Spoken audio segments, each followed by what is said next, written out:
ನೀನು ಏನೇ ಮಾಡಿದರೂ ಕೂಡ ತಿಳಿದು ಮಾಡು. ಜ್ಞಾನಪೂರ್ವಕವಾಗಿ ಮಾಡಿದಂತಹ ಕರ್ಮ ಸಫಲ ಇಲ್ಲದಿದ್ದರೆ ಅದು ವ್ಯರ್ಥ. ಎಲ್ಲಿಯ ತನಕ ನಂಬಿಕೆ ಎಂಬ ಆಯಸ್ಸು ಗಟ್ಟಿಯಾಗಿ ಇರುತ್ತದೆಯೋ ಅಲ್ಲಿಯವರೆಗೂ ಸ್ನೇಹ ಸಂಬಂಧಗಳಿಗೆ ಯಾವುದೇ ರೀತಿಯಾಗಿರುವಂತಹ ಕೊರತೆ ಎನ್ನುವುದು ಬರುವುದೇ ಇಲ್ಲ. ಈ ಭೂಮಿಗೆ ಒಂಟಿಯಾಗಿಯೇ ಬಂದೆ, ಒಂಟಿಯಾಗಿಯೇ ಹೋಗುವೆ, ಮತ್ತೇಕೆ ಬಿಟ್ಟು ಹೋದವರ ನೆನಪಲ್ಲಿ ಮರಗುವೆ. ಚಿಂತನೆಗಳನ್ನು ಮಾಡುವುದಕ್ಕೆ ಹೋಗಲೇಬೇಡ. ಏನೇ ಆದರೂ ಕೂಡ ಎಲ್ಲವೂ ನಿನ್ನ ಒಳಿತಿಗಾಗಿಯೇ ಎಂದು ತಿಳಿಯುತ್ತಾ ಬದುಕುವುದನ್ನು ನೋಡು. ತಂದೆ ಇದ್ದಾಗಲೇ ಜೀವನದಲ್ಲಿ ಬೀಳುವುದನ್ನು, ಸೋಲುವುದನ್ನು ಕಲಿಯಬೇಕು. ಏಕೆಂದರೆ ಬಿದ್ದಾಗ ಅವನು ಮೇಲೆ ಎತ್ತುತ್ತಾನೆ, ನಿಮ್ಮ ಜೊತೆಗೆ ನಿಲ್ಲುತ್ತಾನೆ. ಆದರೆ ಮಿಕ್ಕಿ ಉಳಿದವರೆಲ್ಲರೂ ಕೂಡ ನೀನು ಬೀಳುವುದನ್ನೇ ಕಾಯುತ್ತಾ ಇರುತ್ತಾರೆ. ನಿನ್ನ ಸೋಲನ್ನೇ ಶುಭ ಕಾರ್ಯವಾಗಿ ಆಚರಿಸುತ್ತಾ ಇರುತ್ತಾರೆ. ಅಂಥವರನ್ನು ಎಂದಿಗೂ ಕೂಡ ನಂಬುವುದಕ್ಕೆ ಹೋಗಲೇಬೇಡಿ. ನಿಮ್ಮ ಕೆಲಸ ಕಾರ್ಯಗಳನ್ನು ಮಾಡುತ್ತಾ ಮುಂದುವರಿಯುವುದನ್ನು ನೋಡಿ. ನಿಮ್ಮ ತಂದೆ ತಾಯಿಗಳನ್ನು ಚೆನ್ನಾಗಿ ನೋಡಿಕೊಳ್ಳಿ. ಅದು ನಿಮ್ಮ ಆದ್ಯ ಕರ್ತವ್ಯವಾಗಬೇಕು. ರಾಮ ಎನ್ನುವವನೇ ರಾವಣನಿಗೆ ಇಷ್ಟ ಆಗಿರುವುದಿಲ್ಲ, ಕೃಷ್ಣ ಎನ್ನುವವನೇ ಕಂಸನಿಗೆ ಇಷ್ಟ ಆಗಿರುವುದಿಲ್ಲ ಎಂದಾದ ಮೇಲೆ ಎಲ್ಲರ ಮೆಚ್ಚುಗೆಗಾಗಿ ಬದುಕುತ್ತೇವೆ ಅಂದರೆ ಅಲ್ಲಿ ಅರ್ಥ ಎನ್ನುವುದು ಎಲ್ಲಿದೆ ಹೇಳಿ? ನಿಮ್ಮ ಜೀವನವನ್ನು ನೀವು ನೋಡಿಕೊಂಡು ಹೋಗಬೇಕು. ಇಲ್ಲಿ ಯಾರೂ ಕೂಡ ನಿಮ್ಮ ಜೀವನವನ್ನು ನಿರ್ವಹಿಸುವುದಕ್ಕೆ ಆಗುವುದೇ ಇಲ್ಲ. ಯಾರು ಯಾರನ್ನೂ ಕೂಡ ಉದ್ಧಾರ ಮಾಡುವುದಕ್ಕೆ ಆಗುವುದಿಲ್ಲ. ಯಾರು ಯಾರನ್ನೂ ಕೂಡ ಹಾಳು ಮಾಡುವುದಕ್ಕೂ ಕೂಡ ಆಗುವುದಿಲ್ಲ. ಅವರವರ ಯೋಚನೆ ಅವರ ಉದ್ಧಾರಕ್ಕೆ ಹಾಗೂ ಅವರು ಹಾಳಾಗುವುದಕ್ಕೆ ಮೂಲ ಕಾರಣವಾಗಿರುತ್ತದೆ ಎನ್ನುವುದನ್ನು ಮರೆಯಲೇಬೇಡಿ. ಏನೇ ಆದರೂ ಕೂಡ ಎಲ್ಲವೂ ಒಳ್ಳೆಯದಕ್ಕೆ ಎಂದು ತಿಳಿಯುತ್ತಾ ಮುಂದುವರಿಯುವುದನ್ನು ನೋಡಬೇಕು. ಏಕೆಂದರೆ ಶ್ರೀಕೃಷ್ಣ ಪರಮಾತ್ಮನು ಎಲ್ಲರನ್ನ ಗಮನಿಸುತ್ತಾ ಇರುತ್ತಾನೆ. ಯಾರು ಏನನ್ನ ಮಾಡುತ್ತಾರೆಯೋ ಅದಕ್ಕೆ ಪ್ರತಿಕಾರವಾಗಿ ಒಳ್ಳೆಯದನ್ನು ಅಥವಾ ಕೆಟ್ಟದ್ದನ್ನು ಅನುಭವಿಸಬೇಕಾಗುತ್ತದೆ. ಅರ್ಥಾತ್ ಒಳ್ಳೆಯದನ್ನು ಮಾಡಿದರೆ ಒಳ್ಳೆಯ ರೀತಿಯಾಗಿರುವಂತಹ ಪ್ರತಿಫಲ ಎನ್ನುವುದು ನಿಮಗೆ ದೊರಕುತ್ತದೆ. ಅದೇ ನೀವು ಕೆಟ್ಟದ್ದನ್ನು ಮಾಡಿದರೆ ಕೆಟ್ಟ ರೀತಿಯಾಗಿರುವಂತಹ ಪ್ರತಿಫಲ ಎನ್ನುವುದು ನಿಮಗೆ ದೊರಕುತ್ತದೆ. ಓಟದ ಸ್ಪರ್ಧೆಯಲ್ಲಿ ಭಾಗವಹಿಸಿದಾಗ ಗೆಲ್ಲಬಹುದು ಅಥವಾ ಸೋಲಲೂಬಹುದು. ಒಂದು ವೇಳೆ ನೀವು ಭಾಗವಹಿಸದೇ ಇದ್ದಲ್ಲಿ ನೀವು ಗೆಲ್ಲುವಂತಹ ಪ್ರಶ್ನೆಗೆ ಬರುವುದಿಲ್ಲ ಅಲ್ಲವೇ? ಎಲ್ಲದರಲ್ಲಿಯೂ ಕೂಡ ಭಾಗವಹಿಸುವಿಕೆ ಎನ್ನುವುದು ತುಂಬಾ ಅತ್ಯಮೂಲ್ಯವಾಗಿರುವಂಥದ್ದು. ಯಾವತ್ತಿಗೂ ಕೂಡ ಪ್ರಯತ್ನ ಪಡದೆಯೇ ಸೋಲುವುದಕ್ಕಿಂತ ಪ್ರಯತ್ನಿಸಿ. ಸೋಲುವುದು ತುಂಬಾ ಒಳ್ಳೆಯದು. ಅದು ಒಂದು ದಿನ ನಿಮ್ಮನ್ನು ಮುಂದೆ ಬರುವಂತೆ ಮಾಡುತ್ತದೆ, ಗೆಲುವನ್ನು ಸಾಧಿಸುವಂತೆ ಮಾಡುತ್ತದೆ.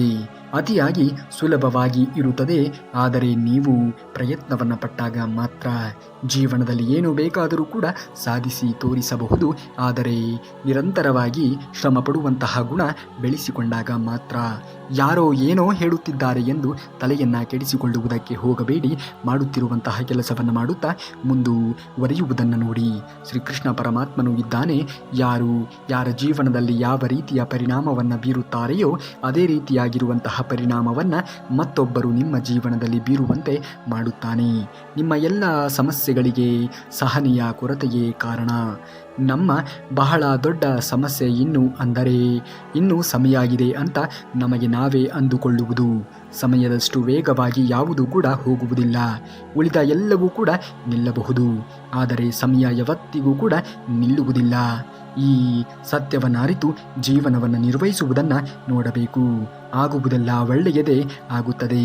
ಶ್ರೀಕೃಷ್ಣ ಪರಮಾತ್ಮನ ಮೇಲೆ ನಂಬಿಕೆಯನ್ನು ಇಟ್ಟು ಮಾಡುತ್ತಿರುವಂತಹ ಕೆಲಸವನ್ನು ಮಾಡುತ್ತಾ ಮುಂದುವರಿಯುವುದನ್ನು ನೋಡಬೇಕು.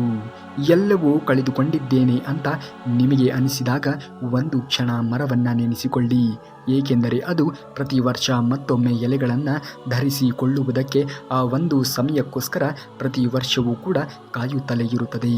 ನಮ್ಮ ಸಮಯವೂ ಕೂಡ ಬಂದೇ ಬರುತ್ತದೆ, ಆದರೆ ಆ ಸಮಯಕ್ಕೋಸ್ಕರ ನಾವು ಜೀವನದಲ್ಲಿ ಕಾಯಲೇಬೇಕು. ನಿಮ್ಮ ಕಣ್ಣ ಮುಂದೆ ಮಾತ್ರ ಅಲ್ಲ, ನಿಮ್ಮ ಬೆನ್ನ ಹಿಂದೆಯೂ ಕೂಡ ಪ್ರಾಮಾಣಿಕವಾಗಿ ಇರುವವರೇ ನಿಮ್ಮ ನಿಜವಾದ ಸ್ನೇಹಿತರು.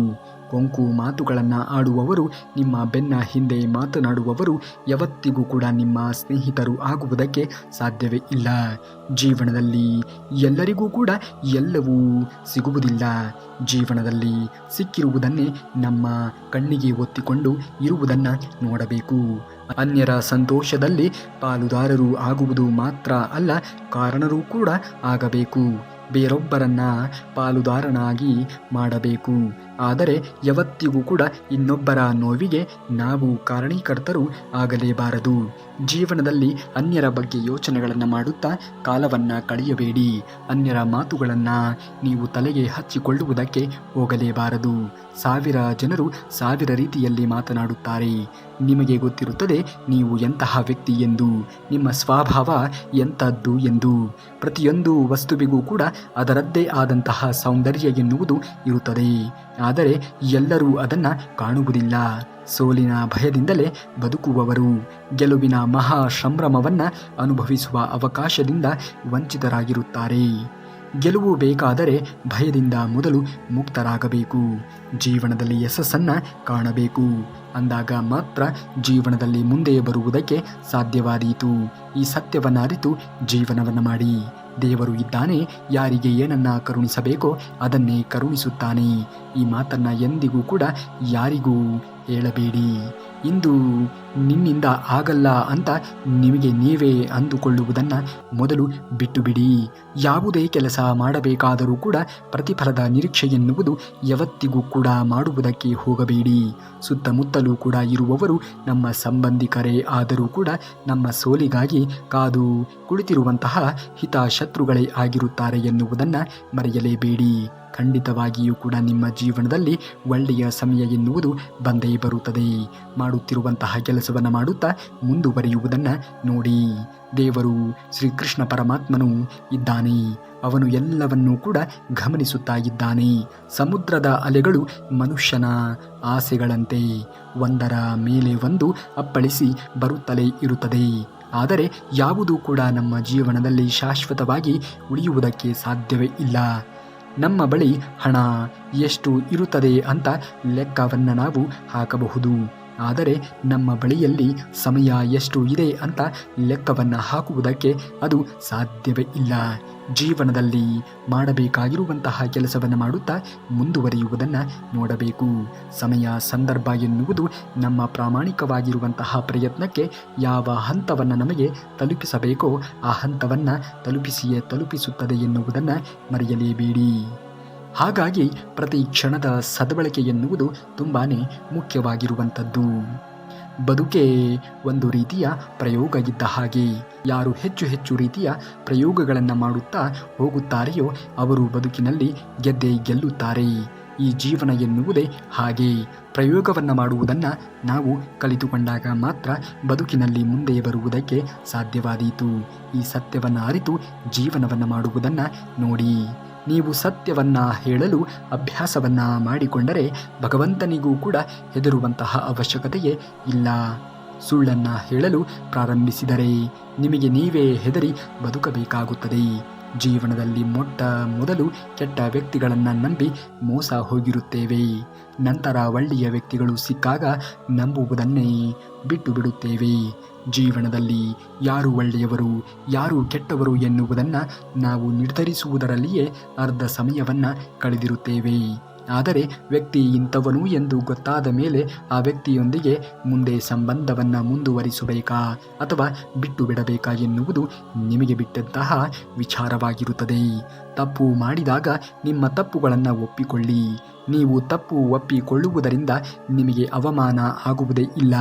ಬದಲಿಗೆ ನಿಮ್ಮ ಮನಸ್ಸಿನಲ್ಲಿ ತೃಪ್ತಿ ಎನ್ನುವುದು ಸಿಗುತ್ತದೆ. ಜೀವನದಲ್ಲಿ ಖಂಡಿತವಾಗಿಯೂ ಕೂಡ ಒಳ್ಳೆಯ ಸಮಯ ಎನ್ನುವುದು ಬಂದೇ ಬರುತ್ತದೆ. ಯಾವುದೇ ಕೆಲಸವಾದರೂ ಕೂಡ ಅದರಲ್ಲಿ ಪ್ರಾಮಾಣಿಕತೆಯನ್ನು ವಹಿಸುವುದನ್ನು ನೋಡಿ. ನೀವು ಸರಿಯಾಗಿ ಇದ್ದಾಗ ಸುಮ್ಮನೆ ಇದ್ದು ಬಿಡಿ. ಎಷ್ಟೇ ತಪ್ಪು ಆಪಾದನೆಗಳು ಹಾಕಿದರೂ ಕೂಡ ನಿಮ್ಮ ಮನಸ್ಸಿನಲ್ಲಿ ನಿಮಗೆ ನಾವೇನೂ ತಪ್ಪು ಮಾಡಿಲ್ಲ ಎಂಬ ಭಾವನೆ ಇದ್ದರೆ ಸಾಕು. ಜೀವನದಲ್ಲಿ ಖಂಡಿತವಾಗಿಯೂ ಕೂಡ ಮುಂದೆ ಬಂದೇ ಬರುತ್ತೀರಾ. ಬದುಕುವುದಕ್ಕಾಗಿ ದುಡಿಯುವುದು ಅನಿವಾರ್ಯ. ಹಾಗಂತ ಫಲದ ಬಗ್ಗೆ ಕಣ್ಣೀರನ್ನು ಇಟ್ಟು ಕೆಲಸವನ್ನು ಮಾಡಿದರೆ ಅಲ್ಲಿಗೆ ನಿರಾಶೆ ಎನ್ನುವುದು ಹೆಚ್ಚಾಗುತ್ತದೆ. ಕೆಲಸವನ್ನು ಶ್ರದ್ಧೆಯಿಂದ ಪ್ರೀತಿಯಿಂದ ಮಾಡಿದರೆ ಇಂದಲ್ಲ ನಾಳೆ ಒಳ್ಳೆಯ ಪ್ರತಿಫಲ ಎನ್ನುವುದು ಖಂಡಿತವಾಗಿಯೂ ಕೂಡ ನಿಮಗೆ ಸಿಕ್ಕೇ ಸಿಗುತ್ತದೆ. ಮಾಡುವಂತಹ ಕೆಲಸವನ್ನು ಮಾಡುತ್ತಾ ಮುಂದುವರಿಯುವುದನ್ನು ನೋಡಿ. ದೇವರು ಇದ್ದಾನೆ. ಶ್ರೀಕೃಷ್ಣ ಪರಮಾತ್ಮನು ನಿಮಗೆ ಯಾವುದನ್ನು ಕರುಣಿಸಬೇಕೋ ಅದಕ್ಕೆ ಸಮಯ ಸಂದರ್ಭ ಎನ್ನುವುದು ಕೂಡಿ ಬಂದಾಗ ಖಂಡಿತವಾಗಿಯೂ ಕೂಡ ಕರುಣಿಸಿಯೇ ಕರುಣಿಸುತ್ತಾನೆ. ಶ್ರೀಕೃಷ್ಣ ಪರಮಾತ್ಮನ ಮೇಲೆ ನಂಬಿಕೆಯನ್ನು ಇಟ್ಟು ಮಾಡುತ್ತಿರುವಂತಹ ಕೆಲಸವನ್ನು ಮಾಡುತ್ತಾ ಮುಂದುವರಿಯುವುದನ್ನು ನೋಡಿ. ಆಗ ನಿಮಗೆ ಯಾವಾಗ ಏನನ್ನ ಕರುಣಿಸಬೇಕೋ ಆಗ ಆ ದೇವರು ಶ್ರೀಕೃಷ್ಣ ಪರಮಾತ್ಮನು ಕರುಣಿಸಿಯೇ ಕರುಣಿಸುತ್ತಾನೆ. ಯಾರಾದರೂ ಒಬ್ಬ ಒಳ್ಳೆಯ ವ್ಯಕ್ತಿಗೆ ಇಷ್ಟು ನೋವು ಕೊಡಲೇಬೇಡಿ. ಅವರಿಗೆ ಮಾಡಿದಂತಹ ದ್ರೋಹಕ್ಕೆ ಜೀವನ ಪರ್ಯಂತ ನೀವು ಪಶ್ಚಾತ್ತಾಪವನ್ನು ಪಡುವಷ್ಟು ನಷ್ಟವನ್ನು ಭರಿಸುವ ಶಕ್ತಿ ಉಳ್ಳವನ ಲಾಭವನ್ನು ಗಳಿಸಬಹುದು. ವ್ಯಾಪಾರದಲ್ಲಿ ಆಗಲಿ ಅಥವಾ ಸಂಬಂಧಗಳಲ್ಲಿಯೇ ಆಗಲಿ ಜೀವನದಲ್ಲಿ ಖಂಡಿತವಾಗಿಯೂ ಕೂಡ ಒಳ್ಳೆಯ ಸಮಯ ಎನ್ನುವುದು ಬಂದೇ ಬರುತ್ತದೆ. ಆ ಸಮಯಕ್ಕೋಸ್ಕರ ಜೀವನದಲ್ಲಿ ಜವಾಬ್ದಾರಿಯಿಂದ ಕಾಯಬೇಕು. ಪ್ರೀತಿ ನಿಜವಾಗಿ ಇದ್ದರೆ ಅದು ನಿಮ್ಮನ್ನು ಪರೀಕ್ಷೆಗೆ ಒಳಪಡಿಸುವುದಿಲ್ಲ, ಅದು ಕಾಯುತ್ತದೆ. ನಿಮ್ಮನ್ನು ಬೆಂಬಲಿಸುವವರನ್ನು ನೀವು ಬೆಂಬಲಿಸಿ, ನಿಮ್ಮನ್ನು ನಿರ್ಲಕ್ಷ್ಯ ಮಾಡಿದವರನ್ನು ನೀವು ಬಿಟ್ಟು ಬಿಡಿ. ಜೀವನದಲ್ಲಿ ಖಂಡಿತವಾಗಿಯೂ ಕೂಡ ಆಗ ಮುಂದೆ ಬಂದೇ ಬರುತ್ತೀರಾ. ಎಂಥ ಕಾಲ ಬಂದಿದೆ. ಯಾರು ಕೆಟ್ಟವರು ಅವರ ಹತ್ತಿರ ಒಳ್ಳೆಯ ಸಮಯ ಎನ್ನುವುದು ಇದೆ, ಯಾರು ಒಳ್ಳೆಯವರು ಅವರ ಹತ್ತಿರ ಕೆಟ್ಟ ಸಮಯ ಎನ್ನುವುದು ಇದೆ. ಪ್ರೀತಿ ಮತ್ತು ನಿಷ್ಠೆಯ ಮಧ್ಯೆ ಯಾವಾಗಲೂ ಕೂಡ ಹಾಗೆಯೇ ಚೆನ್ನಾಗಿಯೇ ಇರುತ್ತದೆ. ನಿಷ್ಠೆಯಿಂದ ಪ್ರೀತಿ ಸಿಗುವುದಿಲ್ಲ ಅಥವಾ ಪ್ರೀತಿಯು ನಿಷ್ಠೆಯೇ ಕಾರಣ ಆಗಿರುವುದಿಲ್ಲ. ಯಾರನ್ನಾದರೂ ಕ್ಷಮಿಸುವುದು ಸುಲಭ, ಆದರೆ ಅದೇ ವ್ಯಕ್ತಿಯನ್ನು ಮತ್ತೆ ನಂಬುವುದು ತುಂಬಾ ಕಷ್ಟಕರ. ಯಾರ ನಂಬಿಕೆಯನ್ನು ಕೂಡ ಹಾಳು ಮಾಡುವುದಕ್ಕೆ ಹೋಗಲೇಬೇಡಿ. ಎಷ್ಟು ವಿಚಿತ್ರ ಅಲ್ಲವೇ? ಜನರು ಅವರು ಯಾವುದೋ ಮಾತನ್ನು ಹಿಡಿದುಕೊಳ್ಳುತ್ತಾರೆ, ಆದರೆ ವ್ಯಕ್ತಿಯನ್ನು ಹೋಗಲು ಬಿಡುತ್ತಾರೆ. ಒಬ್ಬರ ಜೀವನದಲ್ಲಿ ನೀವು ಮತ್ತೆ ಮತ್ತೆ ಅವಮಾನಕ್ಕೆ ಒಳಗಾದರೆ ಅವರ ಜೀವನದಿಂದ ಈ ರೀತಿ ಹೊರಗೆ ಬನ್ನಿ. ಅವರು ಎಂದಿಗೂ ಕೂಡ ನಿಮ್ಮ ಜೀವನದಲ್ಲಿ ಇರಲೇ ಇಲ್ಲ ಅನ್ನುವ ರೀತಿಯಲ್ಲಿ ಖಂಡಿತವಾಗಿಯೂ ಕೂಡ ಸಮಯ ಸಂದರ್ಭಕ್ಕೆ ಅನುಗುಣವಾಗಿ ನಿಮ್ಮ ಜೀವನದಲ್ಲಿ ಎಲ್ಲವೂ ಒಳ್ಳೆಯದೇ ಆಗುತ್ತದೆ. ಮಾಡುವಂತಹ ಕೆಲಸವನ್ನು ಮಾಡುತ್ತಾ ಮುಂದುವರಿಯುವುದನ್ನು ನೋಡಿ. ಜೀವನದಲ್ಲಿ ಹಣ ಮತ್ತು ಅಧಿಕಾರಕ್ಕೆ ಅಲ್ಲ ಪ್ರಾಮುಖ್ಯತೆಯನ್ನು ನೀಡುವುದು, ಅಂದರೆ ಸ್ವಭಾವ ಮತ್ತು ಸಂಬಂಧಿಗಳಿಗೆ ನೀಡಬೇಕು. ಸಮಯ ಮತ್ತು ಹವಾಮಾನ ಮತ್ತು ಜನರು ಒಂದೇ ರೀತಿಯ ಸ್ವಭಾವವನ್ನು ಹೊಂದಿರುತ್ತಾರೆ. ಯಾರು ಯಾವ ರೀತಿಯಲ್ಲಿ ಬದಲಾಗುತ್ತಾರೆ ಎನ್ನುವುದು ಯಾರಿಗೂ ಕೂಡ ತಿಳಿದಿರುವುದಿಲ್ಲ. ಈ ಸತ್ಯವನ್ನು ಅರಿತು ಜೀವನವನ್ನು ಮಾಡುವುದನ್ನು ನೋಡಿ. ಜೀವನದಲ್ಲಿ ಅರಿತು ಬಾಳುವುದಕ್ಕಿಂತ ಮರೆತು ಬಾಳುವುದನ್ನು ಕಲಿಯಬೇಕು. ಏಕೆಂದರೆ ಇಲ್ಲಿ ಯಾರು ಯಾರಿಗೂ ಕೂಡ ಆಗುವುದೇ ಇಲ್ಲ. ಶ್ರಮ ಎನ್ನುವುದು ಯಾರನ್ನೂ ಕೂಡ ಕೊಲ್ಲುವುದಿಲ್ಲ, ಆದರೆ ಚಿಂತೆ ಎನ್ನುವುದು ಮಾತ್ರ ಬಹಳಷ್ಟು ಜನರನ್ನು ಜೀವಂತವಾಗಿ ಕೊಲ್ಲುತ್ತದೆ. ಇದು ಮಾತ್ರ ಸತ್ಯವಾಗಿರುವಂತಹ ಮಾತು. ಜೀವನದಲ್ಲಿ ಏನೇ ಆದರೂ ಕೂಡ ಚಿಂತನೆಗಳನ್ನು ಮಾಡುವುದಕ್ಕೆ ಹೋಗಲೇಬೇಡಿ. ಎಲ್ಲವೂ ಒಳ್ಳೆಯದೇ ಹಾಗೆ ಆಗುತ್ತದೆ ಎನ್ನುವುದಾಗಿ ಯೋಚನೆಗಳನ್ನು ಮಾಡುತ್ತಾ ಮುಂದುವರಿಯುವುದನ್ನು ನೋಡಿ. ಪದೇ ಪದೇ ಕಷ್ಟಗಳು ಬರುತ್ತಿವೆ ಅಂದರೆ ನಿನ್ನ ಹಣೆ ಬರಹ ಸರಿಯಿಲ್ಲ ಅಂತ ಅಲ್ಲ, ಮುಂದೆ ನಿನಗೋಸ್ಕರ ತುಂಬ ಒಳ್ಳೆಯ ದಿನಗಳು ಕಾಯುತ್ತಾ ಇದೆ ಎಂದು ಅರ್ಥ. ಅವರ ಮೇಲೆ ಕೋಪ ಮಾಡಿಕೊಳ್ಳುವುದಕ್ಕೆ ಹೋಗಬೇಡಿ. ಯಾರ ಮೇಲೆ ನಿಮಗೆ ನಂಬಿಕೆ ಇದೆಯೋ ಅವರು ನಿಮ್ಮನ್ನು ಸಮಾಧಾನ ಪಡಿಸುತ್ತಾರೆ. ಈ ಮಾತನ್ನು ಅರಿತು ಜೀವನದಲ್ಲಿ ಎಲ್ಲ ಸಮಸ್ಯೆಗಳನ್ನು ನಿರ್ವಹಿಸುವುದನ್ನು ನೋಡಿ. ಅಳುವುದು ನೋವನ್ನು ನಿಲ್ಲಿಸುವುದು, ಆದರೆ ಅದು ಹೃದಯಕ್ಕೆ ಶಾಂತಿಯನ್ನು ಖಂಡಿತವಾಗಿಯೂ ಕೂಡ ಕೊಡುತ್ತದೆ. ಸಂಬಂಧವನ್ನು ಕಾಪಾಡಿಕೊಳ್ಳಲು ಸುಂದರವಾಗಿ ಇರುವುದು ಅನಿವಾರ್ಯವಲ್ಲ, ಆದರೆ ಅರ್ಥ ಮಾಡಿಕೊಳ್ಳುವ ಜೊತೆಗಾರನ ಅಗತ್ಯ ಎನ್ನುವುದು ತುಂಬಾ ಅಗತ್ಯವಾಗಿ ಬೇಕಾಗಿರುವಂಥದ್ದು. ಅಹಂ ಸಹ ಅಗತ್ಯ. ಯಾವಾಗ ಮಾತು ನಮ್ಮ ಸ್ಥಾನ, ಗೌರವ ಮತ್ತು ಚರಿತ್ರದ ಬಗ್ಗೆ ಬಂದಾಗ ಮನುಷ್ಯ ಯಾವಾಗ ತನ್ನ ಖುಷಿಯನ್ನು ಬೇರೆಯವರಲ್ಲಿ ಹುಡುಕುವ ಪ್ರಯತ್ನವನ್ನು ಮಾಡುತ್ತಾನೆಯೋ ಆಗ ಅವನು ಖುಷಿಯಿಂದ ನೋವನ್ನು ಹೆಚ್ಚಾಗಿ ಪಡೆಯುತ್ತಾನೆ. ಈ ಸತ್ಯವನ್ನು ಅರಿತು ಜೀವನವನ್ನು ಮಾಡಿ. ಯಾರಿಗಾದರೂ ಕೆಟ್ಟದ್ದನ್ನು ಮಾಡಿ ಸಂತೋಷ ಪಡುವುದಕ್ಕೆ ಹೋಗಬೇಡಿ. ಏಕೆಂದರೆ ಮೇಲೆ ಇರುವವನು ಲೆಕ್ಕವನ್ನು ಚುತ್ತ ಮಾಡಿದಾಗ ನಿಮ್ಮನ್ನು ಸುಧಾರಿಸಿಕೊಳ್ಳಲು ಅಲ್ಲ, ಅಳುವ ಯೋಗ್ಯತೆಯನ್ನು ಸಹ ಕೊಡುವುದಿಲ್ಲ. ಈ ಸತ್ಯವನ್ನು ಅರಿತು ಜೀವನವನ್ನು ಮಾಡುವುದನ್ನು ನೋಡಿ. ನಿಮ್ಮಿಂದ ಆದರೆ ಒಬ್ಬರಿಗೆ ಒಳ್ಳೆಯದನ್ನು ಬಗೆಯಿರಿ. ನಿಮ್ಮ ಜೀವನದಲ್ಲಿ ಯಾರಾದರೂ ತಡೆಯುವವರು, ಕಾಳಜಿ ಮಾಡುವವರು ಇದ್ದರೆ ಅವರನ್ನು ಕಾಳಜಿ ಮಾಡಿ. ಏಕೆಂದರೆ ಮಾಲೀಕನಿಲ್ಲದ ತೋಟಗಳು ಬೇಗನೆ ನಾಶವಾಗುತ್ತದೆ ಎನ್ನುವುದನ್ನು ಮರೆಯಲೇಬೇಡಿ. ಇತರರಿಗೆ ಸಹಾಯ ಮಾಡಲು ಯಾರಿಗೂ ಕೂಡ ಸಮಯವಿಲ್ಲ ಎನ್ನುವುದು ವಿಚಿತ್ರ. ಆದರೆ ಪ್ರತಿಯೊಬ್ಬರಿಗೂ ಕೂಡ ಇತರರ ಕೆಲಸ ಅಡ್ಡಿಪಡಿಸುವಷ್ಟು ಸಮಯ ಎನ್ನುವುದು ಇದ್ದೇ ಇರುತ್ತದೆ. ಹತ್ತಿರ ಇಷ್ಟು ಇಡೀ ಸಂಬಂಧಗಳಲ್ಲಿ ಪ್ರೀತಿ ಇರುವಷ್ಟು ದೂರಾನೂ ಕೂಡ ಇಷ್ಟು ಇರಿ, ಅಂದರೆ ಬಯಲು ನಿರೀಕ್ಷೆಯಿಂದ ಕಾಯುವಷ್ಟು. ಜೀವನದಲ್ಲಿ ಖಂಡಿತವಾಗಿಯೂ ಕೂಡ ಒಳ್ಳೆಯ ಸಮಯ ಎನ್ನುವುದು ಬಂದೇ ಬರುತ್ತದೆ. ನೋವು ಪ್ರೀತಿಯಿಂದ ಬರುವುದಿಲ್ಲ, ಅದು ತಪ್ಪು ವ್ಯಕ್ತಿಯನ್ನು ಪ್ರೀತಿಸುವುದರಿಂದ ಬರುತ್ತದೆ. ಸಂಬಂಧಗಳನ್ನು ಉಳಿಸಿಕೊಳ್ಳಬೇಕಾದವನು ನಿಮ್ಮ 1000 ತಪ್ಪುಗಳನ್ನು ಕ್ಷಮಿಸುತ್ತಾನೆ. ಮತ್ತೆ ಯಾರು ನಿಭಾಯಿಸಲು ಬರುವುದಿಲ್ಲವೋ ಅವರು ನಿಮ್ಮ ಒಂದು ಸಣ್ಣ ತಪ್ಪುಗಳನ್ನು ನಿಮ್ಮ ಜೊತೆಗೆ ಬಿಟ್ಟು ಬಿಡುತ್ತಾನೆ. ಈ ಸತ್ಯವನ್ನು ಅರಿತು ಜೀವನವನ್ನು ಮಾಡುವುದನ್ನು ನೋಡಿ. ಜೀವನದಲ್ಲಿ ಇಂತಹ ವ್ಯಕ್ತಿಗಳನ್ನು ಎಂದಿಗೂ ಕೂಡ ಕಳೆದುಕೊಳ್ಳಲೇಬೇಡಿ. ಯಾರು ತಾವೇ ಕೋಪಗೊಂಡಿದ್ದರೂ ಕೂಡ ಅವರೇ ಬಂದು ನಿಮ್ಮ ಹತ್ತಿರ ಕ್ಷಮಿಸು ಎಂದು ಕೇಳುತ್ತಾರೆಯೋ, ಏಕೆಂದರೆ ಆ ವ್ಯಕ್ತಿ ನಿಮ್ಮನ್ನು ತುಂಬಾ ಪ್ರೀತಿಸುತ್ತಾ ಇರುತ್ತಾನೆ. ಹಾಗಾಗಿ ತಪ್ಪು ಅವನಿಂದ ಆಗದೇ ಇದ್ದರೂ ಕೂಡ ಅವನು ನಿಮ್ಮ ಬಳಿಯಲ್ಲಿ ಕ್ಷಮೆಯನ್ನು ಯಾಚನೆಯನ್ನು ಮಾಡುತ್ತಾನೆ. ಸಂಬಂಧಗಳನ್ನು ಬೆಳೆಸಿ ಅರ್ಥ ಮಾಡಿಕೊಳ್ಳುವುದನ್ನು ಕಲಿತುಕೊಳ್ಳಿ.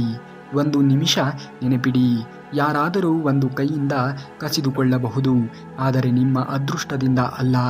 ನೀವು ಭಗವಂತನಿಂದ ಏನನ್ನಾದರೂ ಕೇಳಲು ಬಯಸುವುದೇ ಆದರೆ ಭಗವಂತನನ್ನೇ ಕೇಳಿ. ಏಕೆಂದರೆ ಭಗವಂತ ಒಬ್ಬ ನಿಮ್ಮವನಾದಾಗ ಎಲ್ಲವೂ ಕೂಡ ನಿಮ್ಮದೇ ಆಗುತ್ತದೆ ಎನ್ನುವುದನ್ನು ಮರೆಯಲೇಬೇಡಿ. ಖಂಡಿತವಾಗಿಯೂ ಕೂಡ ಸಮಯ ಸಂದರ್ಭ ಎನ್ನುವುದು ಒದಗಿ ಬರುತ್ತದೆ.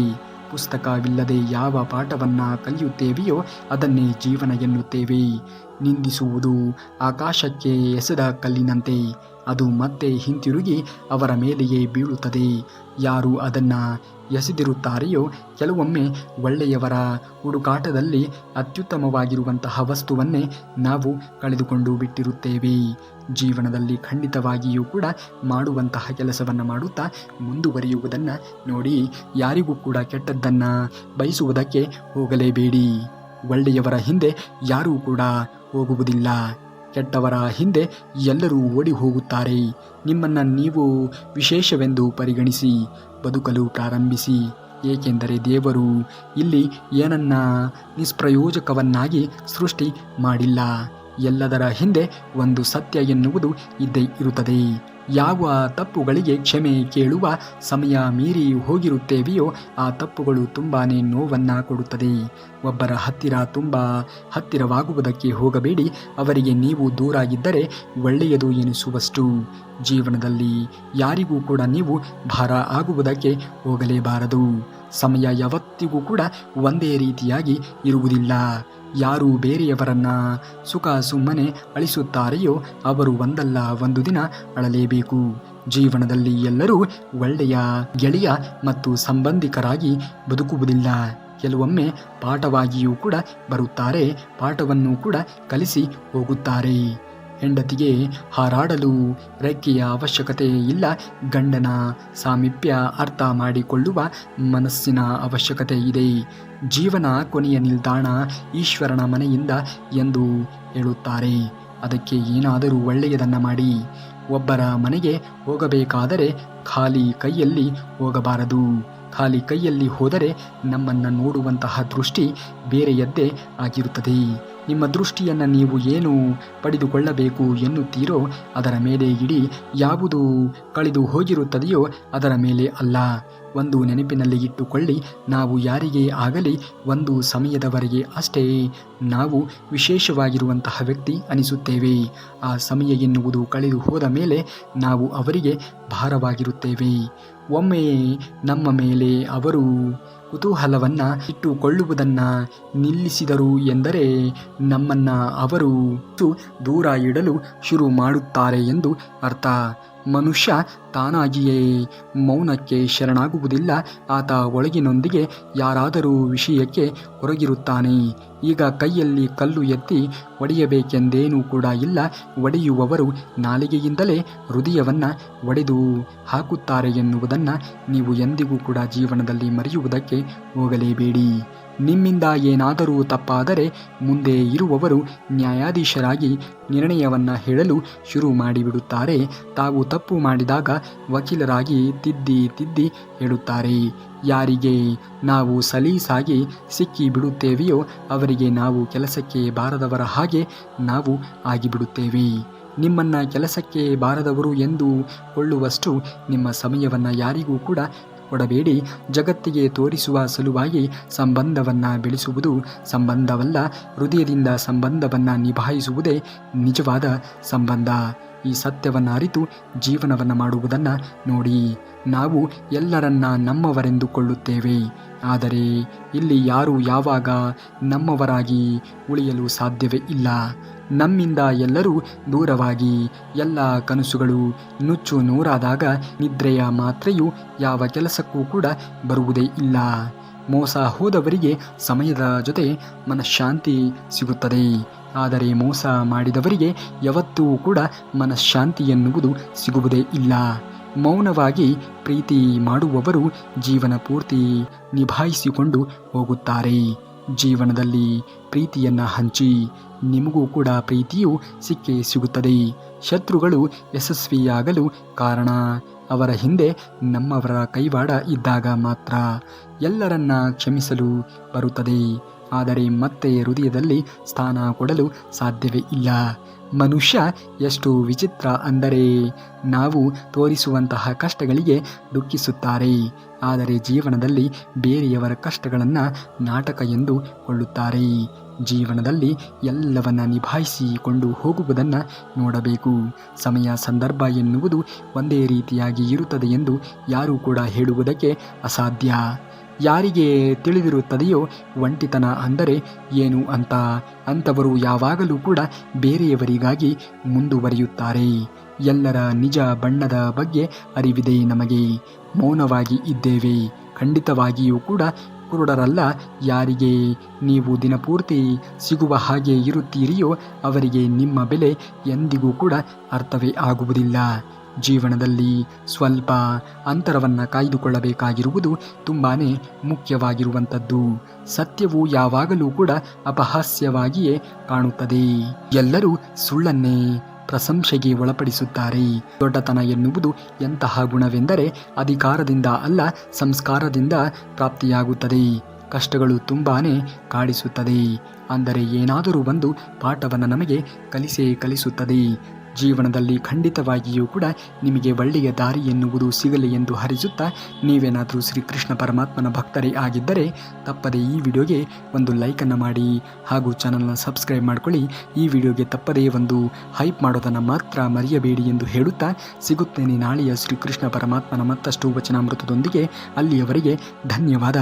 ಕರುನಾಡಿಗೆ.